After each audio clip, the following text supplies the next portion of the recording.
పతాక రూపకర్త పింగళి వెంకయ్య గారి జయంతి సందర్భంగా ఈరోజు అశోక్యం మాతృహృదయ స్వచ్ఛంద సేవా సంస్థ ఆధ్వర్యంలో నిర్వహిస్తున్నాం.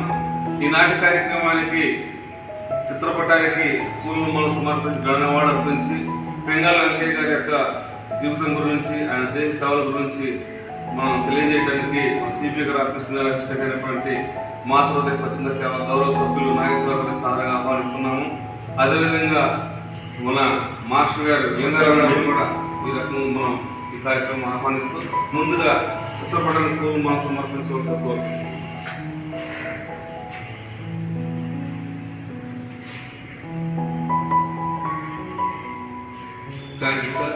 నమస్కారం అండి. పింగళి వెంకయ్య గారి జయంతి సందర్భంగా మాట్లాడడానికి అవకాశం ఇచ్చిన మన అశోక్ జిమ్ టీంకి, తర్వాత రాజు జిమ్ టీంకి ధన్యవాదాలు తెలుపుతున్నానండి.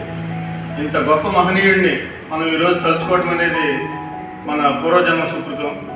ఎందుకంటే 1871లో కృష్ణా జిల్లాలో పుట్టి ఆయన ఒక జెండాని రూపకల్పన చేసి దాన్ని 1921లో మహాత్మా గాంధీ గారి చేతుల మీదుగా విజయవాడలో ఎగరవేయడం జరిగిందండి.